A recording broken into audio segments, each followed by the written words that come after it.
everybody, welcome to Trek Freaks, the Geek Freak show where we watch every episode of Star Trek, starting all the way back with the original series, and give our analysis and ratings for each episode along the way. My name is Kevin, and I am today joined by Frank. Hey y'all, I'm back. Yay.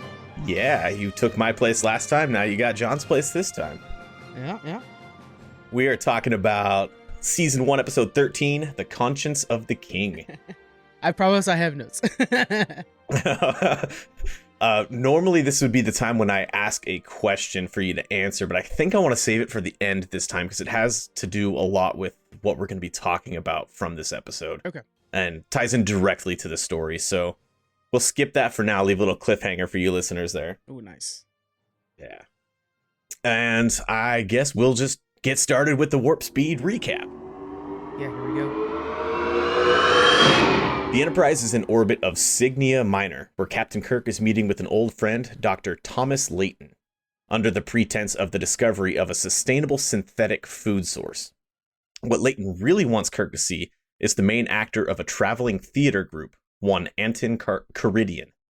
Layton claims that Caridian is actually Kodos the Executioner, a presumed dead governor of a world where half its population was sacrificed in order to prevent the other half from dying of starvation. At first, Kirk is hesitant to help out his old friend, based on a hunch. After looking into the case a little bit, Kirk decides to meet Caridian at a party, but instead ends up meeting Julia, an actress from the group. Dr. Layton is soon found dead by Kirk and Julia, prompting Kirk to volunteer the Enterprise to shuttle the actors to their next gig. During the investigation, it is discovered that there are only two living witnesses left that saw Kodos' face, Captain Kirk and Lieutenant Kevin Riley, both of whom are currently serving on the Enterprise. After Riley is seemingly poisoned in engineering, Spock begins an investigation of his own. He now believes that Caridian is indeed Kodos the Executioner, and that Kirk will be the next victim. Kirk gets angry with Spock for getting into what he claims is his own personal business. During the debate, they hear a high-pitched squeal of a phaser set to overload. Why is that a thing? In Jim's quarters. Spock starts to evacuate the deck as Kirk searches the gun turned into a bomb. The phaser is found and disposed of without causing damage to the ship. It is clear that Kirk was the intended target. Riley comes to in sickbay and overhears McCoy talking about the situation in his log. Kodos is responsible for the death of Riley's family. Riley sneaks out of sickbay and toward the room where the actors are currently putting on a performance of Hamlet for the crew. With a phaser in his hand. Kirk and Riley discuss the situation backstage from the play, and Riley gives the weapon over to Kirk. Caridian, who hears Riley's voice, is brought back to a time when he was a different character, as he puts it. Love that part. To Julia, Julia is Caridian's daughter. Julia tells Caridian that there are only two men left that can hurt him, but they will be dealt with soon. Kirk intervenes after learning that Julia has been killing the witnesses to Kodos. Julia takes the phaser from Kirk and attempts to shoot him, but accidentally shoots her father instead. Julia is taken into custody, and Kirk and Riley live to see another day.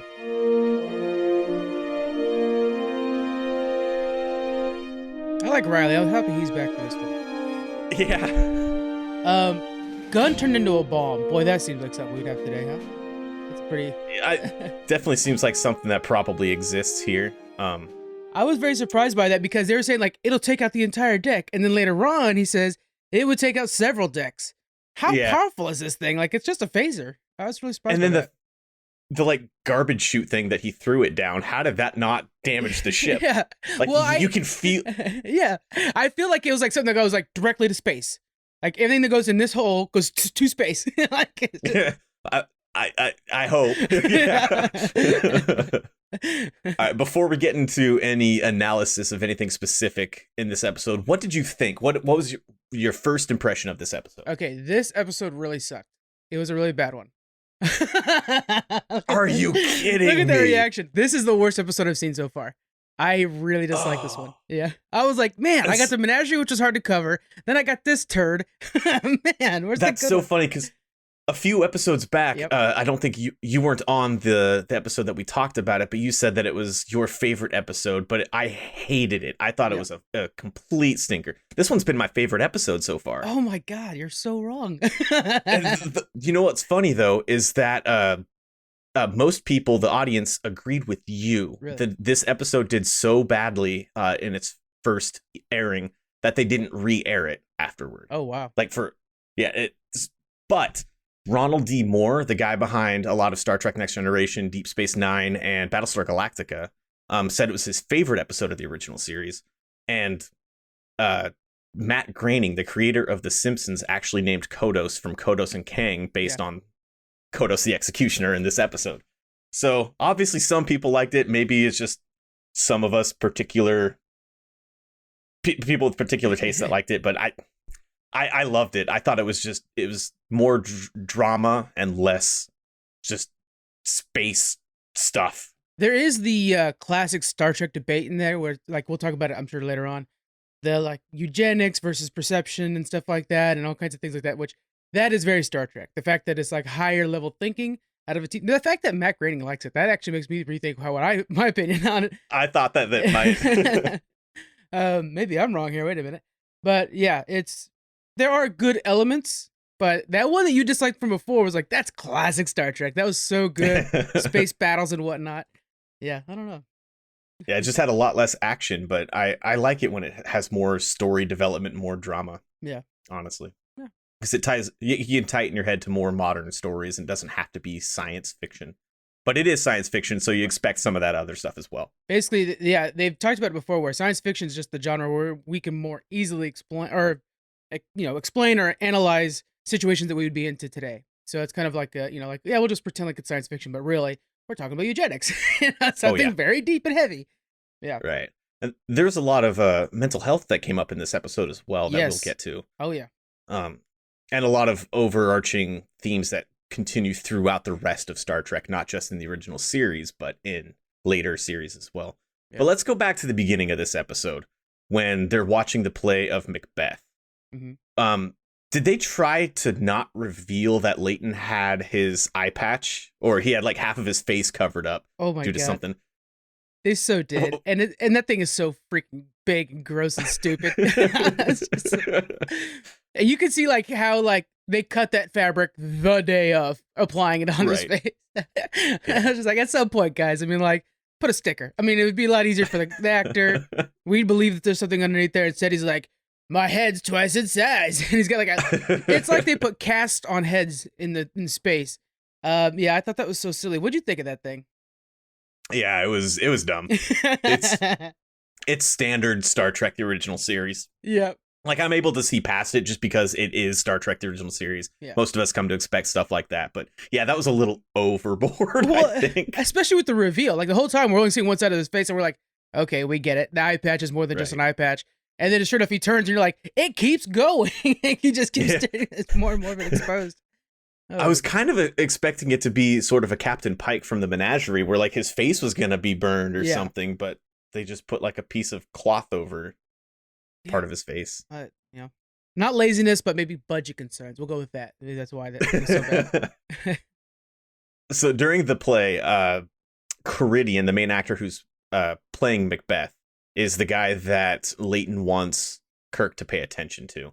And in this scene, he says something along the lines of, Caridian says, as Macbeth, all the waters of Neptune wash the blood off my hands, which is it's something along those. I'm not a Shakespearean person. You're selling it to that. me. I totally believe it. You're Mr. Shakespeare himself. No, I believe it. Yeah, Patrick Stewart, hold my beer.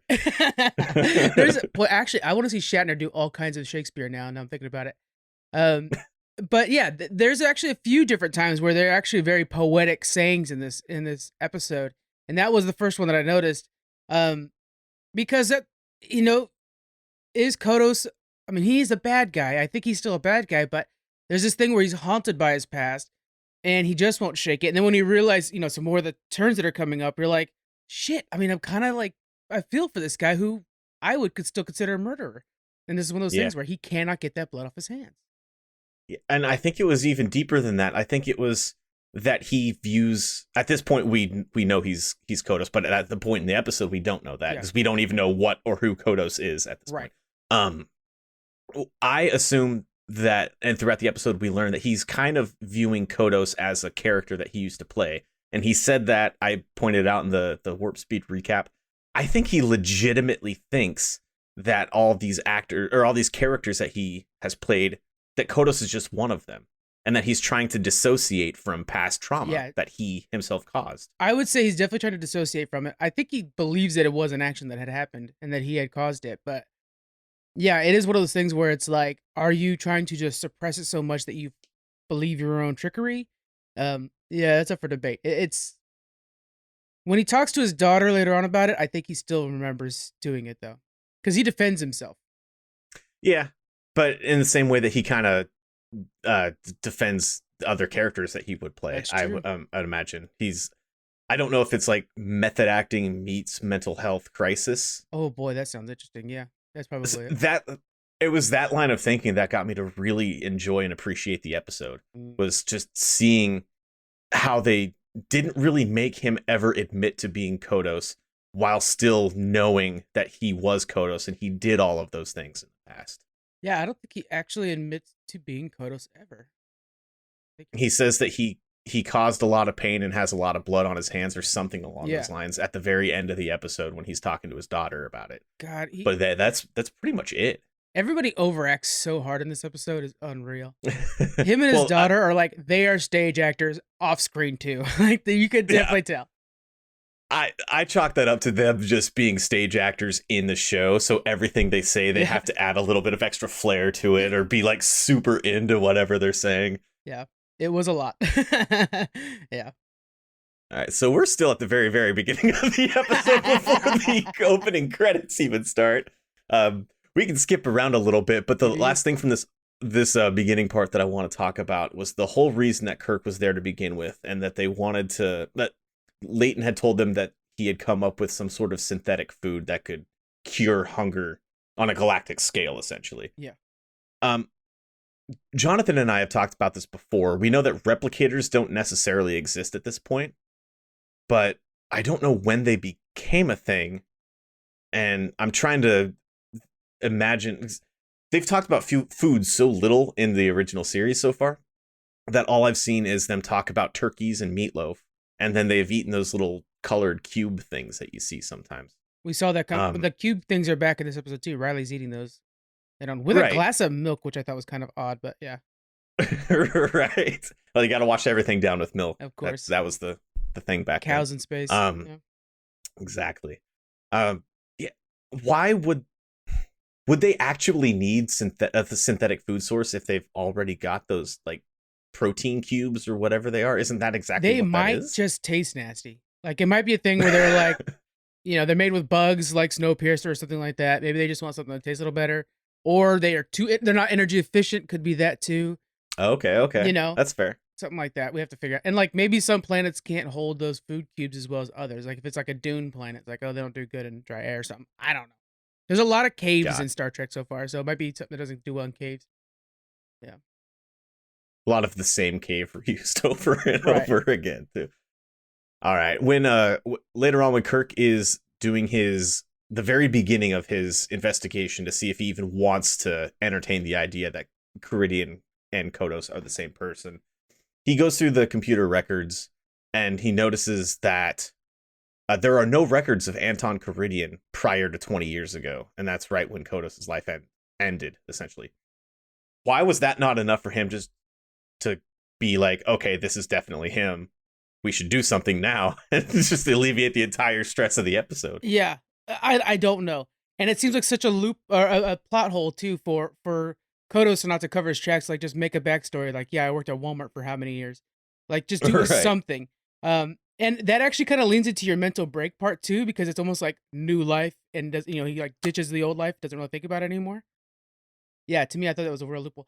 I want to talk about it later on, but basically Bones and Spock are in the wrong positions. They should be swapped in this episode because you have. Yeah, I thought so too. Yeah, Spock is like not thinking logically, but Bones is like, look at the paperwork, man. Like the two are just like totally on the wrong sides of this thing. When you feel like Bones would be more emotionally invested than Spock is. Yeah, it did seem like Bones was being the more pragmatic one, which is definitely not his backstory. It's not his character. No, yeah.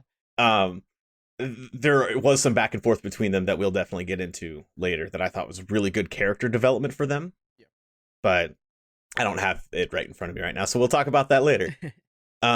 When Kirk meets up with Julia, what did you think? Did you think that this was going to be just him talking to the blonde woman again, and so, or did you actually know that he was trying to get? What was your first impression of their conversation? I assume he's there for information, and I think he thinks that she's valuable in that sense. But I will say that the entire storyline with her feels so wasted until the very last moment. It might feel better. But up to that point, it was kind of like, oh, okay, I get it. Like, Kirk is such a player, and we're just showing that off again. I just felt like it was such a waste, honestly. Yeah. It was kind of what I thought. It seemed like he didn't need to be as flirty or as like openly aggressively into her as he was. He definitely to is. Get he's what he needed. So 60s dude in a lot of these episodes. Yeah. And I don't know if he acted it any differently, if Shatner acted the character during this any differently than he normally does when Kirk is somewhere flirting with somebody, but it kind of seemed like he, from the beginning, he was there just for the information and he was putting on a show. Yeah. And the actor didn't catch that he was putting on a show, which I thought was kind of funny too. Yeah. That's a good point, actually, now that I think about it. And then Tom's wife, when they find Tom dead, and she's just, I don't fully understand why they took Tom Layton, the body of Tom Layton, back to their house. Yeah. And just laid him on a couch, and she's like, oh, this is sad, and just kind of walks away. They didn't make any big deal. Why does nobody deal with death properly in this show? All overacting and some underacting, apparently. I think it's I like to think of it as like he's probably possessing or obsessive about this whole actor's not the right guy thing, that she's like, he's losing it and he's gonna break one of these days, and thinks it might be okay. Like, I kind of think like, oh man, it finally got to him, kind of thing like that. So that's where kind of I thought about it at that moment. Like, she's not acting right because she's probably like, I've already kind of detached myself from him a little bit. Gotcha. That makes sense too, because she did say that he never had peace in life, but now he has peace in death. So that makes sense. That's a good point. Let's see. Kirk gets the captain of the Astral Queen to agree to let him take the actors to their next show. Yeah, it's like pulling up favors, some good old like Captain Kirk favors. Yeah, does he have like favors tallied up with everybody across the galaxy? Well, that kind of makes him cool. That's a Han Solo move right there. Just be like, let me talk to my friend on, Corgon 9. It's so cool. Except it's kind of the opposite of Han Solo, because Han Solo would owe the guy money. That's true. I just want to see Kirk and Han Solo team up so bad. That would be a very fun crossover. Yeah. I have nothing bad to say about it. Right here is when we start seeing dissension might be too strong of a word, but Kirk doesn't inform Spock of anything that's going on. Which makes at the beginning of this sense. Okay, thank you. I actually have in all caps, talk to your damn crew, because it just doesn't make any sense that he would come up with all these plans and see this as his personal business. Yeah. When it directly affects the livelihoods of people and the safety of the people on that crew, which are not only Kirk's responsibility, but Spock's as well as the second in command. It kind of, okay, off topic a little bit. Lower Decks this week, when the captain's like, let's go into this, nebula that's killing people. And it's like, you're just trying to prove a point, right, but you're also putting at 200 lives at risk. Like, be careful, Yeah. We saw Spock do this kind of last week during the menagerie, where it's like, you could just talk to other people and you're probably be solving a lot of your own problems here. Spock and Bones are your most trusted allies. And especially Bones would side with you because Bones has been kind of your emotional, confidant. Let him know what's going on and calm Spock down a little bit, because Spock's on the case. By the way, Spock, way to be Sherlock Holmes about it. He figured it out right away once he looked into it. Instantly. Yeah.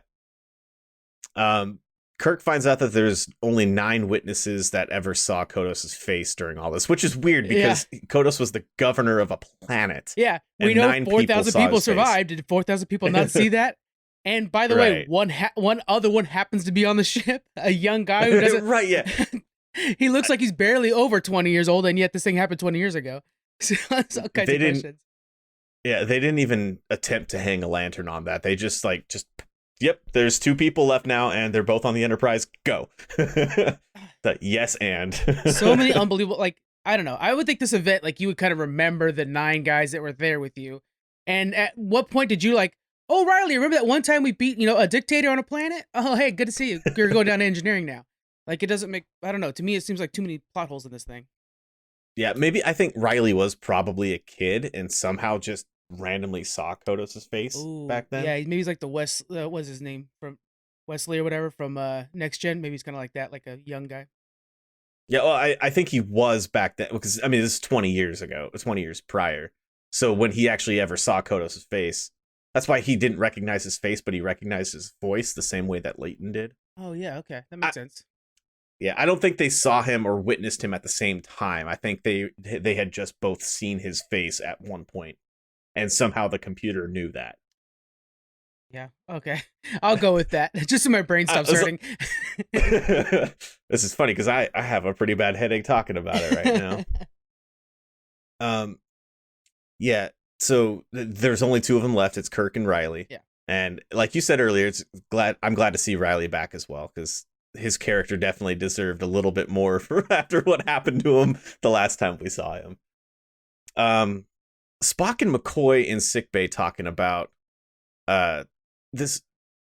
Before Spock starts his investigation, he starts noticing that Kirk is making some decisions that he normally wouldn't make, that he knows things before the rest of the crew does, and he's not talking about it.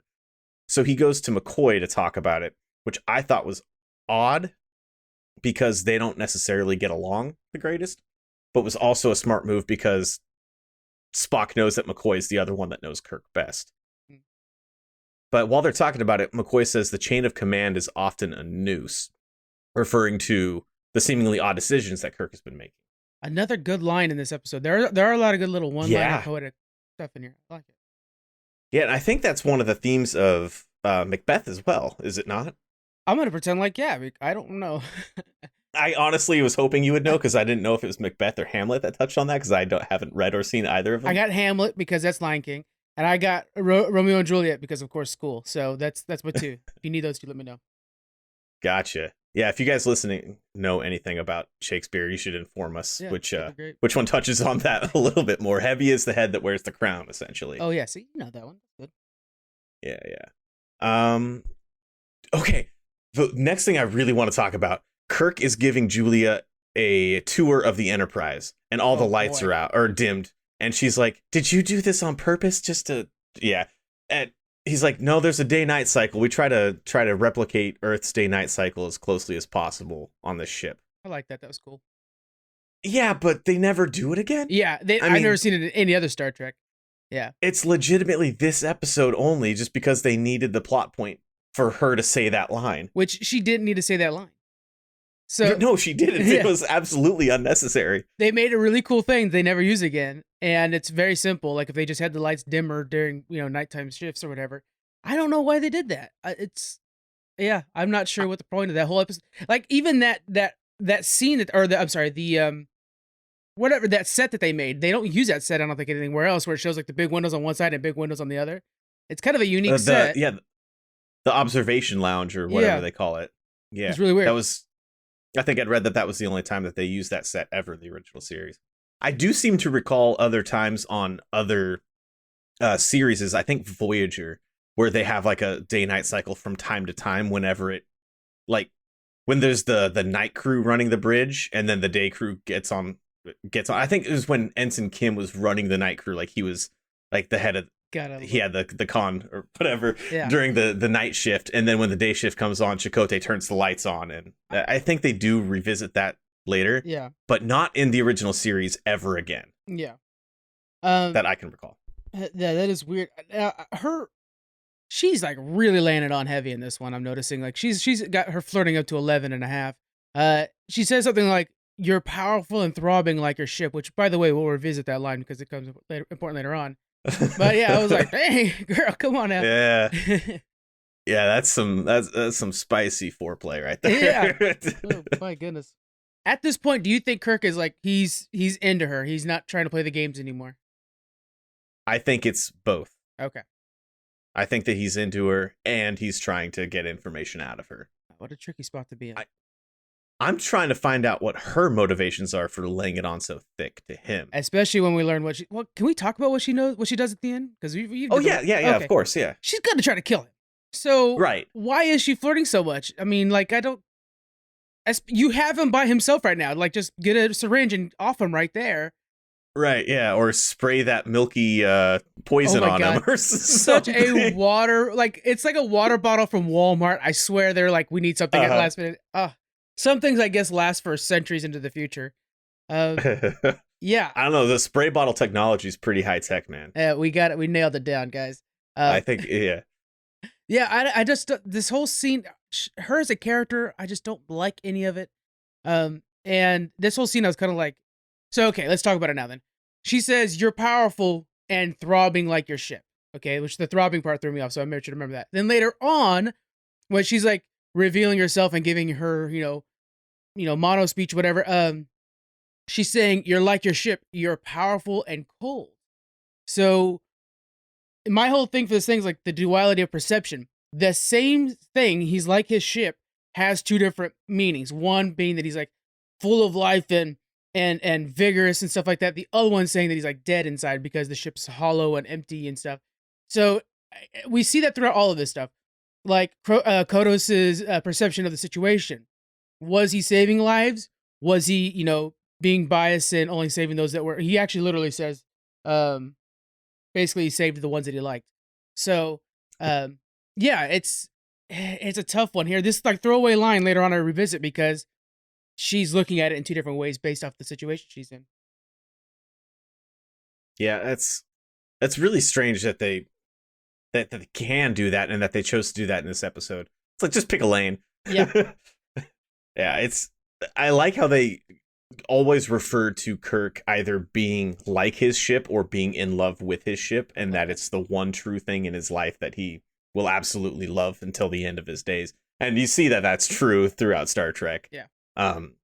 The comparison to him and his ship being both a positive and a negative, I didn't think about that before you brought it up. That's a very fair point. That's a very valid point that she probably was just toying with him the same way he was toying with her.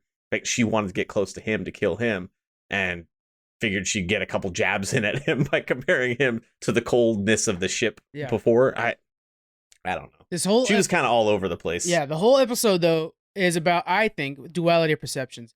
So this is one of them, but as we go, I mean, Kirk has his, everybody has like, there's two different ways of looking at something. And depending on which way you're all standing on, you're either the hero or the villain. And, or, not even as a hero, but, I think that's what this whole episode's about. What I got from it. From my point of view, the Jedi are evil. Right? Yeah. Well, I mean, like, if we're like, Empire is bringing peace and stability to a crazy galaxy. So, it's hard to say. Yeah. So what did you think of Uhura in this episode? She didn't get a whole lot of time on screen, but man, did she nail the time that she did have on screen. That whole, I mean, maybe we're opposite. That whole scene was so cringy to me. I was just like, can I fast forward past this garbage? I hate you so much right now. I thought it was so good. I really liked it. I thought it was so stupid. He's got a message. He's like, he just like randomly comes to the break room, I guess. And like, hey guys, can somebody like chat with me on board? You're on a starship, first of all. I know you have to have like a Game Boy or some sort of entertainment in the future that you like a book. Have a book with you, and then you're gonna like bug people in their break room. That would irritate me on my break. And then it's just like Uhura happens to be playing music again in the break room, which again that would be annoying. That's what it makes sense though. If they all like makes sense, bullshit. If you were at work, could you imagine if a guy brought a guitar to work and kept playing it in your break room? If everybody enjoyed it the way that everybody was enjoying Uhura playing and singing, then yes, I could imagine that. Watch the scene again. There's one dude that's not on board. He's standing in the corner and he's just like, this woman again. All I want to do is think about my day, and she's over here playing her guitar thing. It's very off-putting, in my opinion. So this whole scene, I was like, that's okay, fair. Poison the milk. Let's get going to it. Like it was a long one. Yeah. With regard to him hitting the comm to the break room, I don't know. I kind of liken that to me checking Discord when I'm at work, or checking Twitter and like messaging people saying, "Hey, what's up? I'm bored at work. LOL." Okay. I kind of see it like that. It's still work even though it's on a starship, and even though you're running the engineering section by yourself with no lights on for some reason. I know. Well, it's nighttime, so yeah, there's a day-night cycle on the ship. Yeah. Yeah, I really liked it because of how much I really liked the scene earlier in the series with Spock playing the instrument and Uhura singing. I liked that one. I did like that one, actually. This put me back in that same mindset, that same place from that episode, and I that's why I really liked it. Plus, that voice is awesome. So. Oh, she's amazing. Yeah, I'm not. Yeah, definitely. All right. So we talked a little bit about the poison, whatever. I the little spray bottle with the what do they call tetralubisol, a common lubricant on starships. Yeah, Windex or something like that. Yeah. Did you see how he just went in to that glass of milk? Like he took a sip and then looked at it. It's like, this poison's delicious, and then just started chugging the whole thing. Yeah. How valuable is milk in space? It's just so crazy how much he was into milk. It's nuts. Yeah. Yeah. I mean, it makes sense because space, how often do they hit a space dock to freshen up on new milk? Milk Blue doesn't have a milk long shelf in life. Star Wars, so there's something to this. Might have Yeah. A lot more Star Wars references than I expected out of this Trek Freaks. There tends to be a lot of Star Wars references, especially when it's us. Yeah, so tetralubisol, that was kind of lame, but yeah, don't drink your ship lube. That's a note for you kids out there. All right, so Spock and McCoy are talking more about what's going on, and they end up talking to Kirk about it after that. And while the three of them are talking, this is I did like this one line from Spock, even though he's on the opposite side where you'd think he should normally be. He says, "You should know the difference between empiricism and stubbornness, Doctor." I thought that was so great because McCoy was holding to the fact that there wasn't enough proof to prove that Caridian and Kodos were the same person. And Spock's just like, "No, nah, bro, we got the evidence. It's cold, open shut. It's done. Yeah." Quit being stubborn. You're not being skeptical. You're being stubborn, essentially. Literally flip those two characters. I mean, it just works so much better the other way. But I mean, it's the conversation between these two. This episode might be its best parts. I love when these two talk together, and man, just flip the characters and you'd be set. So this is when Kirk flips out on Spock for getting into his personal business, and this is not only a murder case, an attempted murder case, a genocide case, and a potential other murder case all wrapped into one, but it's on board the starship where Spock is serving as a second in command. How is this not his business? And yeah, a crewmate was just attacked, which means stop what you're doing, figure out why that crewmate was attacked. Yeah. Right. Yeah. But it just goes to show how little they actually value life, even though that's one of the core values of Starfleet and Star Trek as a TV show is the value of human life, or the value of life in general. Specifically, not just Kirk does that a lot. He doesn't value human life very much. I noticed in one of the episodes when like one of his crewmen fall off in a cave, he was just like, no, another crewman down. Like he's kind of, I think he's more cavalier with human lives than others usually. Yeah, it just seems so insane that Kirk got so hurt by it, and why it doesn't make any sense to me, but. Guess they needed that little bit of tension to get the banter between all three of them. I guess, yeah. So Spock is certain that Caridian is Kodos at this point. Kirk's not 100%, and McCoy can't really seem to be bothered. Like, he just wants to drink. Kirk wants to make absolutely certain before he basically chooses Kodos' fate, or Caridian's fate. McCoy does ask him, though, are you sure it's not for vengeance? And that it is for justice. And we get a little bit of that dark side glimpse of Kirk. Like, maybe he is in this because he's got a little skin in the game now. He's killed his friend. He's one of the only two living witnesses to Kodos, seeing Kodos' face. What do you think? Did he want just, did he actually want that Starfleet justice? Yeah. Or was he trying to cowboy up some vengeance for his lost people? I think again it's that duality of perception coming back. Yeah, is it justice, or I think it can be both. how you handle it is the difference. And I think there's a little bit too much cowboy in this conversation. I think that he's ready to go pull that trigger, but we do see towards the end there he is the captain rises up and kind of slows his roll right when it matters. But in that lead up to it, we're getting a little bit too much cowboy Kirk, which is a cool name. And so yeah, that's how Kirk always is. He always has that duality between the two. But this episode Fair. puts it to strain, and I do like that a lot. Yeah. Something else I really like a lot is going into Caridian's quarters now. Kirk barges in. Yeah. And they start a lengthy back and forth that is really good. I actually kept having to pause it to type down some of the lines. I'm not going to repeat all of them. This episode's worth watching just for the scene, I think. But they basically go back and forth on whether or not either of them believe that Caridian is Kodos. And this is when you start to see that he says, he asks Kirk if he believes that he's Kodos. And he says yes. And then he says, then I am Kodos if it pleases you to believe so. I'm an actor. I play many parts. I love that line so much because in his mind, this is where I start going, like, in his mind, is Kodos just a character that he used to play and now he's dissociated from it so much that he doesn't see it as something that he actually did, even though he kind of shows some regret for it later on. It's so, there's a lot of layers to it, and I don't know if it was intentional or not. Yeah, I actually took it the other way. I actually thought it was Kodos covering his track as an actor, saying that, like, hey, if I'm doing a good job acting, then I'm anybody you want me to be. I'm Hamlet this day. I'm Macbeth the other day. So I kind of took it as like an extension of what is acting. And if you're trying to hide yourself in your acting prowess, then that's exactly what you would say. Is like, do you think I should be Kodos? Well, then I can be Kodos. Everything like that. Like, I can be anybody. I'm a chameleon.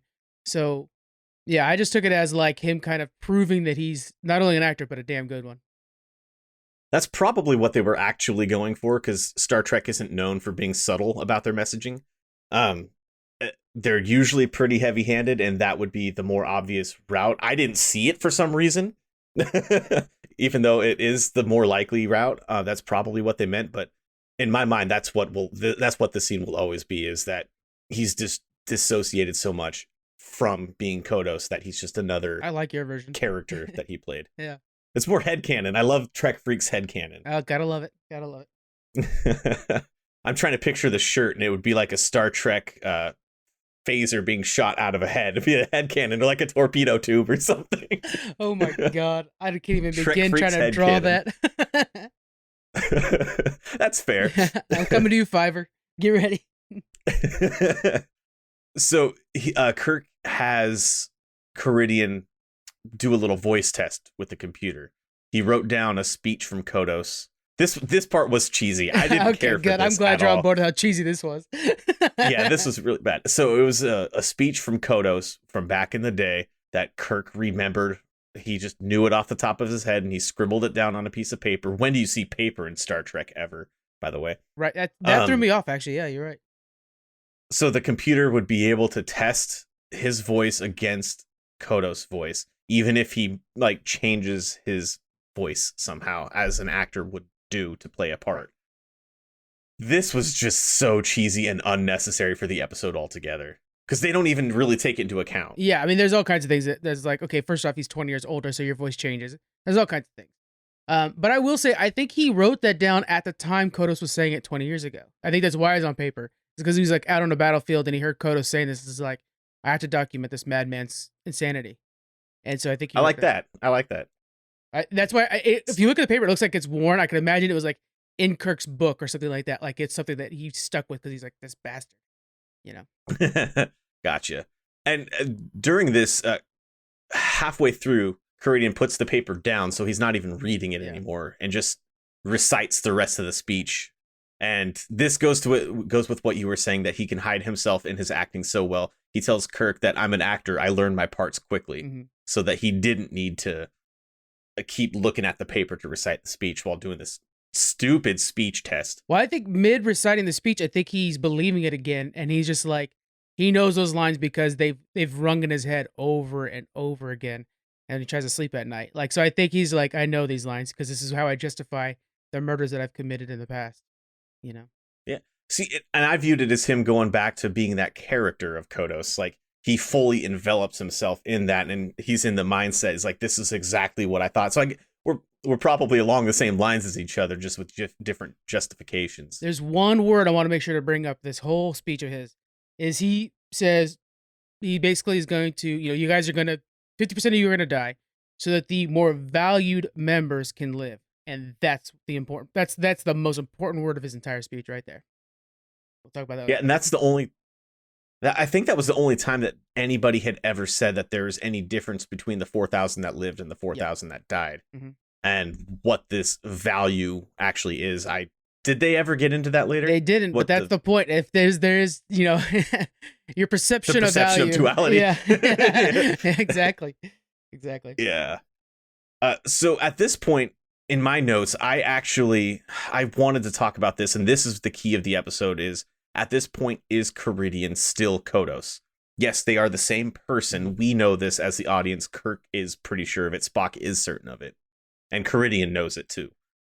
But are they actually still the same person, or has there been enough changes in his mind and his mindset that he's shown remorse, shown repent, and views Kodos, in my mind, as a different character altogether now? That are they still one and the same? I believe so. Now, the way I took it is, I believe so, and I think he's using his career, he's using time as a way to bury it as hard as possible, but it doesn't stay buried. I think it's something that, I think everybody involved, everybody that was on that planet that day has like a form of like maybe PTSD or something like that. Kirk, Riley, and Kodos even all think back at that day and mourn it. And I think that's what we're seeing, is like on both sides of that war, that battle, we have, the fallen. Yeah, I agree that he should still be held to account for what he did. I don't know if he is the same person anymore, but that doesn't, I don't know. This gets into some really gray territory that we as a society haven't even answered. Like, to this day, we don't know where the point is when they're a different person. That's so good Star Trek right there. Yeah, that's when Star Trek shines. Exactly. Is when it's something that makes us think about modern day problems, and that's what it's meant to do. That's what all of science fiction is meant to do, and that's what Star Trek does the best. God, I love it. But at this point, Julia enters the room and she overactingly says, "There's a stain of cruelty on your shiny armor, Captain," saying that maybe he's not the man that in his own mind he thinks he is, and that Julia was trying to explain to Kirk that she thought about him.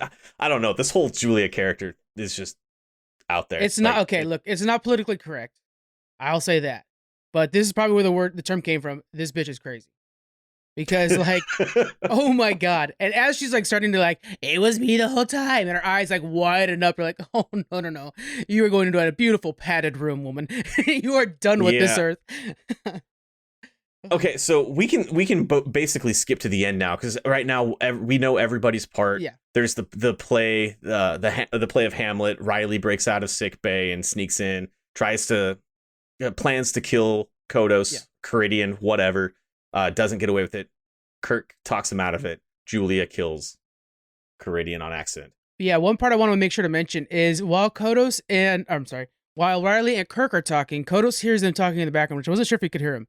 What I like is that he's like, I hear memories from a curtain, whatever, blah, blah, blah, which is like he's hearing the voices and it's triggering those memories that he can't sleep at night with, type of thing like that. He's like, they're back. And it's not that he hears them behind him. I think he doesn't, well, no, because, he didn't poison Riley. Actually, she did. So he doesn't know about Riley. So hearing that voice is just like, the haunting continues. And I did like that a lot about Kodos.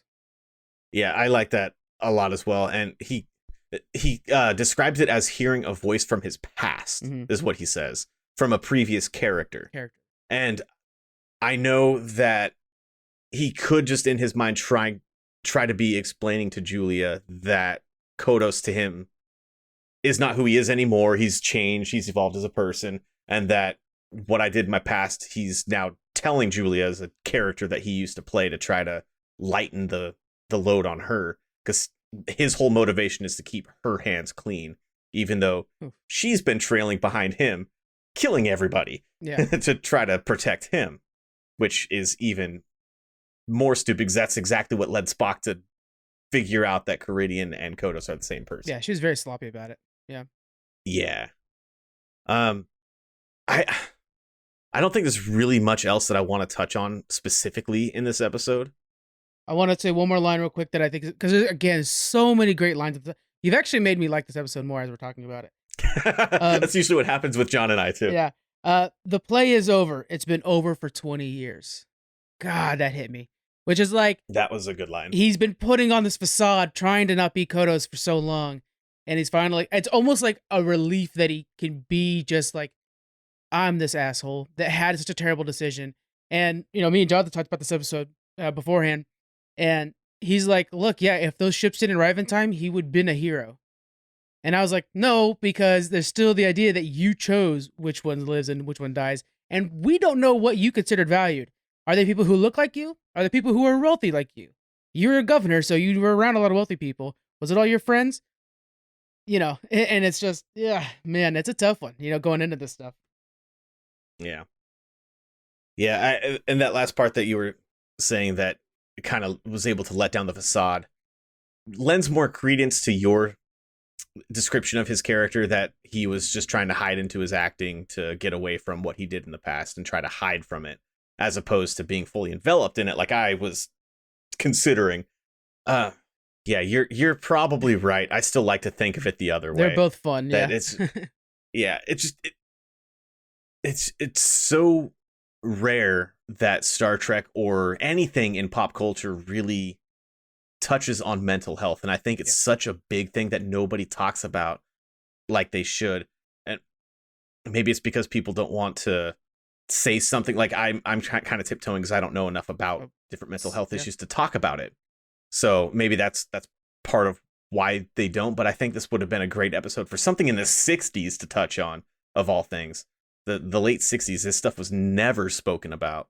So yeah, you're probably absolutely right, is what I'm getting at. This is, post-Korean War, post-World War II, and so we have a lot of that, what was called shell shock, now PTSD, that I think is rearing its head. Riley is specifically, when he starts to hear that voice, just like the governor, was like haunting memories. And so everybody has those memories that are just, they don't leave them. So I'm imagining them sleeping at night, trying to just shake these thoughts from back in the day. And so I think it does kind of touch on that part of mental health, of the PTSD and stuff like that. Yeah, that's fair too, because Riley and Dr. Layton both were like that voice. Like when they were describing hearing his voice, they were visibly haunted by hearing his voice. Yeah, a voice I'm sure they hear at night. Oh yeah. Man, so I really enjoyed that episode a lot. I thought that the very last part of the episode was kind of dumb, when they're talking about what happened to Julia. Oh, she doesn't remember anything. Just let her be punished and not get away with something, even in her own brain. Like, yeah, I said, stupid ending to an otherwise great story.